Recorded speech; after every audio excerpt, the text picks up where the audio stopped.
सभी को नमस्कार। आज हम जिस क्लास का जिक्र कर रहे हैं राजस्थान के जनजातीय आंदोलन, फिर मैं बात करूंगा राजस्थान के जो मुख्य मुख्य हत्याकांड हैं, तो इन पर अपने चर्चा करनी है। जो हत्याकांड है, आप ध्यानपूर्वक इस क्लास को देखना अभी और अच्छे से अध्ययन कर लेना। ये पेज जो है मैंने हस्तलिखित पेज जो तैयार किया हुआ है, ये आपके लिए इनफ है और इसको मैं आपको सेंड कर दूंगा। नंबर यहाँ मैंने यहाँ भी दिया हुआ है, ठीक है, यहाँ पर और ऊपर भी नंबर दिया हुआ है। जो व्हाट्सएप टेलीग्राम ग्रुप से नहीं जुड़े हुए, संतवीर सर नाम से टेलीग्राम ग्रुप है और वीडियो तो आप देख ही रहे हो। तो अभी हम इस पे बात करते हैं। फिर संपूर्ण जनजातीय आंदोलन को तुलनात्मक रूप से करवाया हुआ है, इजीली आपको समझ आ जाएगा। इस पर अगर हम बात करें, देखो मानगढ़, नीमड़ा, डाबी, नीमराणा, डाबड़ा, ये बहुत ज़्यादा कंफ्यूज करते हैं, इतना आपको पता ही है। तो इसको हम करने की कोशिश करते हैं। देखो जब हम जनजातीय आंदोलन पढ़ेंगे ना, अभी उधर करेंगे, तो उसमें ये दोनों तो आपके पक्का याद हो जाएंगे। वहाँ मैं अच्छे से इसको करवाऊंगा ना, एक लॉजिक के तरीके से, लॉजिक से आपको करवाएंगे तो आपको याद हो जाएगा। ज़्यादा टाइम ना लेते हुए इस पर डिस्कशन करते हैं। पहला मानगढ़ हत्याकांड। राजस्थान के जितने हत्याकांड हुए, इन 5 में से पहले नंबर पे 1913 में जो हुआ वो है मानगढ़ हत्याकांड। मानगढ़ के बाद जो नंबर आता है वो आता है किसका? नीमड़ा का। ये दोनों जनजातीय आंदोलन है। ये गोविंद गुरु के समय हुआ, गोविंद गुरु से संबंधित है, और ये मोतीलाल तेजावत से संबंधित है, नीमड़ा हत्याकांड वाला, ठीक है। और फिर जो राजस्थान में किसान आंदोलन चल ही रहे थे, जैसे बिजोलिया हो गया, अलवर का हो गया, मारवाड़ के हो गए और सीकर के हो गए, तो ये किसान आंदोलन चल रहे हैं कोटा बूंदी सब जगह। तो उनमें भी कुछ कांड हुए, उनमें 3 हैं, डाबी हत्याकांड, नीमराणा हत्याकांड और डाबड़ा। अब देखो आपको क्या बोलना है, मानी, डानी, डाबड़ा। डाबड़ा तो लास्ट में याद रखना है। जैसे डाबड़ा में क्या अक्षर छुपा हुआ है? बड़ा। बड़ा काम कब हुआ? 1947 में। क्या बड़ा काम हुआ? बहुत बड़ा काम हुआ, भारत आजाद हुआ। तो डाबड़ा, बड़ा क्या? 1947। तो डाबड़ा हत्याकांड का संबंध कहां से है, कौन से किसान आंदोलन से? तो ये हो जाएगा जोधपुर या मारवाड़, ठीक है, जोधपुर या मारवाड़। और डीडवाना कहाँ पड़ता है? नागौर, वहां पर डाबड़ा जगह पड़ती है। इस हत्याकांड में जो गोलाबारी हुई, पन्नाराम चौधरी व उसके पुत्र जो थे वो शहीद हुए थे। इतनी बात आपको ध्यान में रखनी है। ये तो हो गया आपका डाबड़ा हत्याकांड। तो बड़ा अलग कर दिया हमने। अब ये है मानी डानी, मानी डानी। अब आप कहोगे कि नी तो नीमराणा में भी है और नी नीमड़ा में है, तो कैसे याद रहेगा? लेकिन मैंने आपको कहा कि हम जो बैक वाला पेज करेंगे, ये वाला जनजातीय आंदोलन, तब आपको याद हो जाएगा कि मानगढ़ के साथ आपको नीमड़ा ही करना है। अब इनके सन जो कैसे याद रहेंगे, मानी डानी बड़ा डाबड़ा। तो देखो मानगढ़ हमारे याद रह जाता है सबके, राजस्थान का जलियांवाला और भारत का दूसरा जलियांवाला। ये नीमड़ा जो है वो राजस्थान का दूसरा जलियांवाला है। नीमराणा जो है वो जलियांवाला बाग हत्याकांड से भी विभत्स, डबल डायरिज्म या दोहरी डायरशाही, ये पीछे हम उसको याद कर लेंगे। एक बार आपको बहरहाल यही देखना है। तो देखो 1913 में 9 जोड़े तो 1922 नीमड़ा आ जाएगा। 1913 में 10 जोड़ेंगे तो 1923 डाबी आ जाएगा। 1913 में 12 जोड़ेंगे तो 1925 आ जाएगा, यानी कि नीमराणा। डाबड़ा हमने याद ही कर लिया। तो मानगढ़ याद कर लो, उसके बाद काउंटिंग कर लो कि मानगढ़ के 9 साल बाद, फिर 10 साल बाद और फिर 12 साल बाद, 9, 10, 12, तो जोड़ते रहना, 13, 22, 23, 25। तो नीमड़ा 22 में हुआ, डाबी। अब देखो डाबी छोटा सा नाम है, डब्बी, तो बूंदी भी छोटा सा नाम है। तो डाबी हत्याकांड का संबंध कहां से है? बूंदी से। आपको पता है इसमें कौन शहीद हुआ था? नानक जी भील। नानक जी भील शहीद हुए थे। कंफ्यूज मत होना, एक है नान जी और ठाकरी पटेल, नानजी पटेल और ठाकरी पटेल, उनका कमेंट करके बताओ जितने लाइव में हैं, नानजी और ठाकरी पटेल का संबंध कौन से आंदोलन से है? ये नानक जी भील है, ये डाबी में। नीमराना आपको पता है इसका संबंध कहाँ से है? अलवर में सूअर वाली जो समस्या थी उसके कारण ये हुआ। इसको जलियांवाला बाग से भी विभत्स कहा जाता है। सारे प्रश्न जो हैं पूछे जा चुके हैं, इनको अच्छे से ध्यान रखना है। अब हम उधर डिस्कशन करते हैं, बहरहाल इसमें इतना ही का। तो वो करने के बाद अभी हम क्या करते हैं, जनजातीय आंदोलन को देखते हैं। देखो दोनों में गोविंद गुरु और मोतीलाल तेजावत को तुलनात्मक रूप से पढ़ना है। हम पढ़ते वक्त ये जल्दबाजी करते हैं, ये ध्यान नहीं रखते कि आपको लगता है कि आपके याद है कि गोविंद गुरु इसमें। अब बहुत सारे स्टूडेंट्स को यही नहीं पता, ये यहाँ जो मैंने लिखा गोविंद गुरु क्या काम करते हैं भीलों के लिए? सामाजिक व नैतिक उत्थान हेतु उन्होंने आंदोलन चलाया था भगत।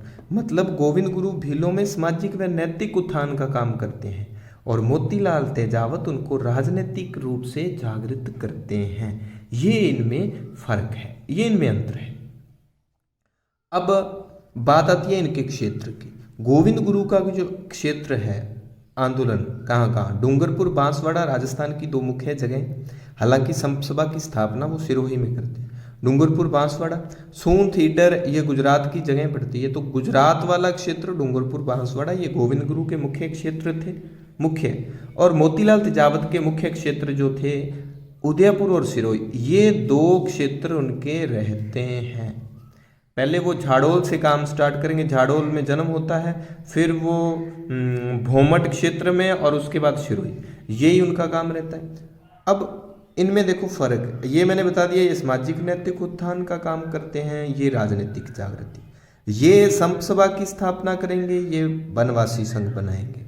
ये 21 शर्तें इनकी होंगी गोविंद गुरु की। 21 सूत्री मांग पत्र मोतीलाल तेजावत का होगा। इनसे संबंधित मानगढ़ हत्याकांड है तो मोतीलाल तेजावत से संबंधित नीमड़ा हत्याकांड है। ये भगत आंदोलन चलाएंगे, मोतीलाल तेजावत जो चलाएंगे वो कौन सा चलाएंगे? एक ही आंदोलन। ये देखो तुलनात्मक रूप से पढ़ना, कोई दिक्कत नहीं होगी। तो 12वीं में तो इस पे बड़ा प्रश्न आना, एक प्रश्न तो आना ही है, चाहे इस पर आ जाए चाहे इस पे, और छोटा प्रश्न भी। तो इस पृष्ठ में से आपको प्रश्न मिलना है बोर्ड एग्जाम में। ये मत सोचना लॉकडाउन है बोर्ड एग्जाम होगा नहीं, 12वीं का तय है होगा। चलो अभी अपनी पढ़ाई जो है वो निरंतर बना के रखें आप, ये आपके धैर्य की परीक्षा हो रही है। गोविंद गुरु क्रांति के 1 साल बाद इनका जन्म होता है और सविनय अवज्ञा आंदोलन तक ये रहते हैं। जन्म कहाँ हुआ? देखो बासिया व बेदसा गांव एक ही है।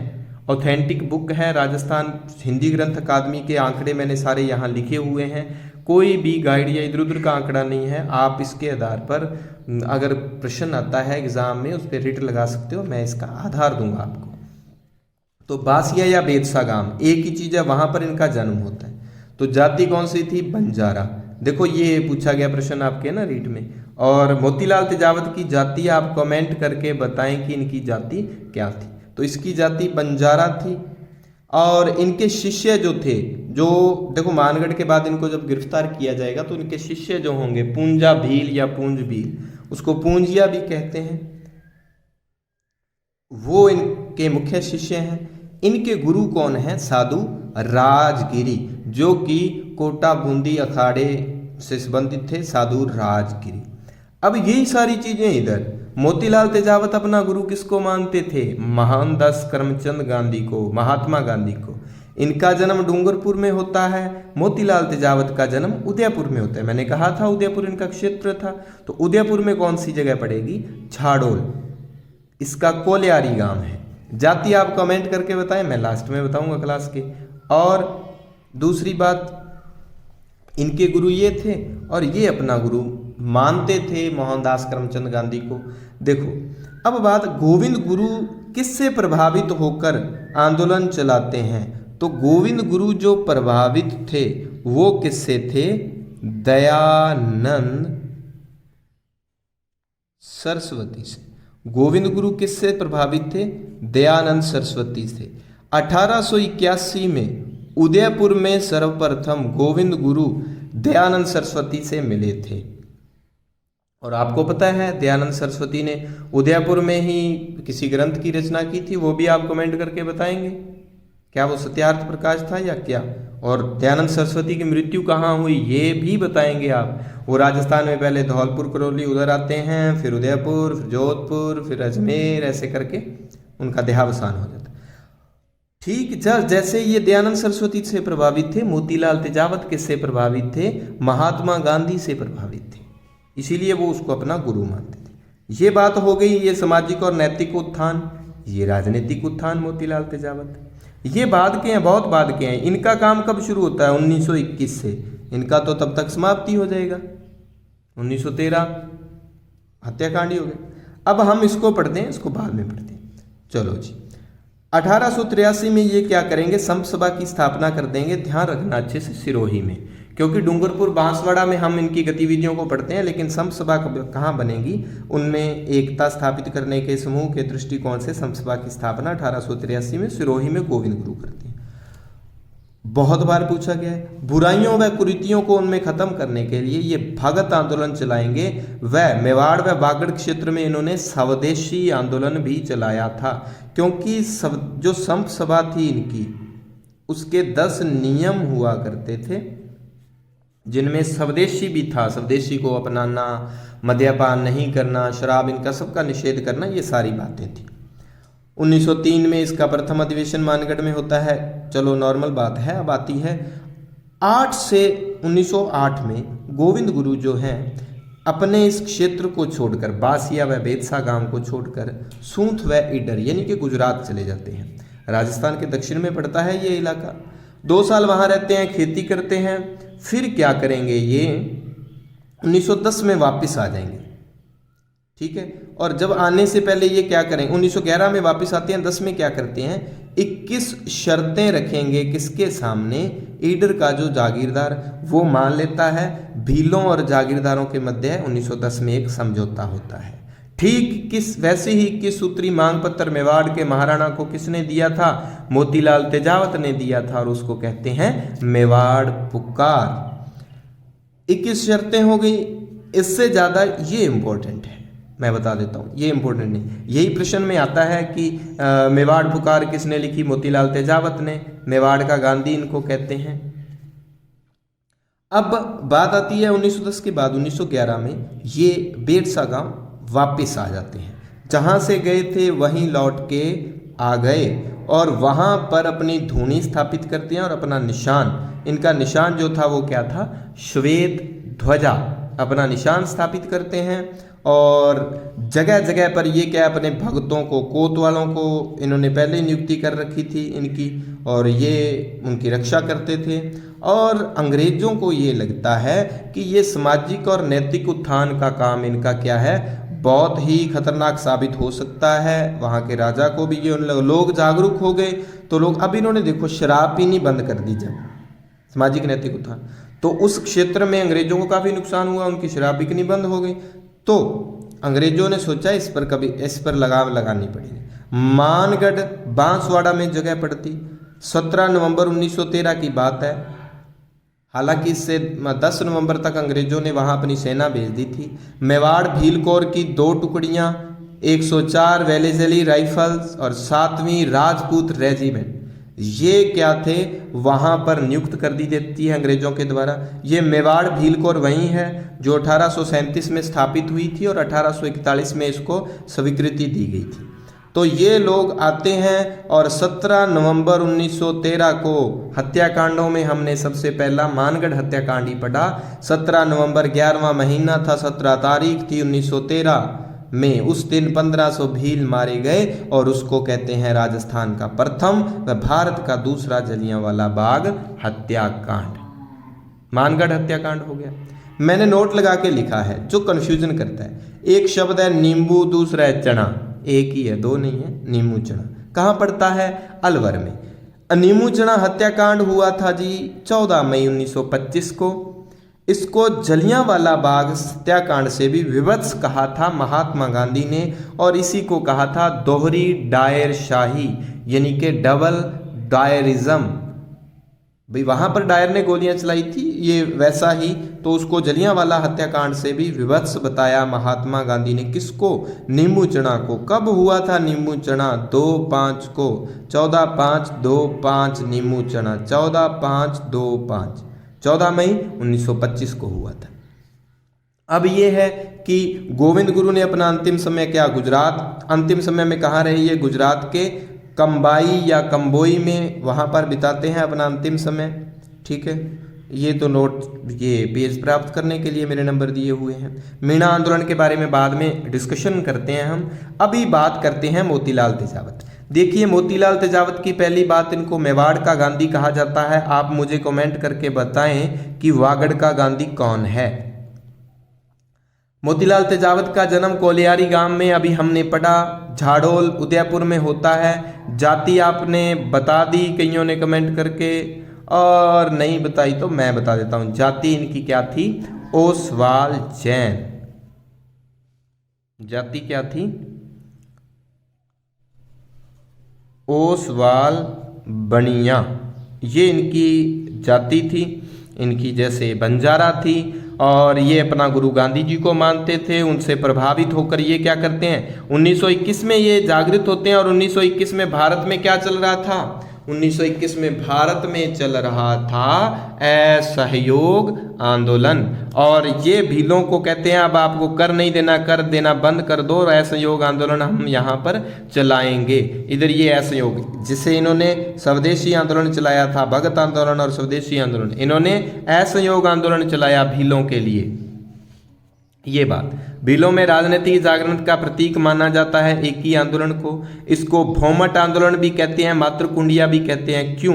क्योंकि झाड़ोल और भौमट ये जो क्षेत्र हैं उदयपुर के, यहां पर ये फैला था, इसलिए इसको भौमट भील आंदोलन भी कहा जाता है। भीलों में एकता स्थापित करने के लिए था, तो एक ही आंदोलन इन्होंने, हालांकि बनवासी संघ की स्थापना इन सब के बाद होती है। जब इनको सजा हो जाती है 36 में वापस छूट के आते हैं, तो 40-41 के आसपास। मैंने पहले ही जिक्र कर दिया क्योंकि इनकी संप सभा है, तो इनका बनवासी संघ है। 1921 में देखो, 1921 में आपको पता है कि 22 में गांधी जी वो आंदोलन अपना समाप्त कर देंगे, तो उसके बाद थोड़ा सा इनकी रफ्तार कम होगी। 21 में एक ही आंदोलन कहाँ से स्टार्ट हुआ? मातृकुंडिया रश्मि तहसील चित्तौड़गढ़ से। अब आप एक काम कर मुझे ये बताएं कि मातृकुंडिया रश्मि चित्तौड़ से कोई और भी किसान आंदोलन कोई जुड़ा हुआ है क्या? आप कमेंट करके बताएं, बहुत ही इंपॉर्टेंट बात है। इनको बावजी कहा जाता है। मोतीलाल तेजावत को अपना मसीहा मानते हैं भीलों का मसीहा, और बावजी कहते हैं। तो मैं एक बात बताना चाहूँगा आपको, मोतीलाल तेजावत तो इनके बावजी हैं, लेकिन भीलों में एक हुए हैं मावजी, संत मावजी। इनका जन्म कहाँ पर हुआ था? सांवला गांव डूंगरपुर में। कब? 1715 में। और ये जो संत मावजी थे, इन्होंने क्या किया था कि मेवाड़ व वागड़ क्षेत्र में सर्वप्रथम जागृति हेतु एक आंदोलन चलाया था। आरएस में पूछा गया प्रश्न, और वो आंदोलन कौन सा था? लसोड़िया आंदोलन। ये आपको याद रखना है, संत मावजी। तो बावजी कौन है? मोतीलाल तेजावत हैं बावजी। और मावजी कौन थे? जिन्होंने लसोड़िया आंदोलन चलाया था। ये आपको ध्यान रखना है।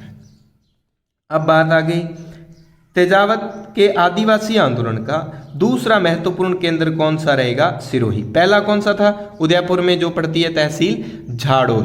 अब सिरोही में कुछ गांव आएंगे, जैसे उदयपुर में हो गया झाड़ोल, हो गया भौमट, हो गया, उसी तरह सिरोही के कुछ गांव हैं, भूला, नवावास, बुलोलिया गांव, और एक ये था, ये रहा पाल चितरिया हत्याकांड जो हुआ था मई 1922 में नीमड़ा के बाद। तो ये पाल चितरिया गांव भी कहाँ पड़ता है? सिरोही में पड़ता है।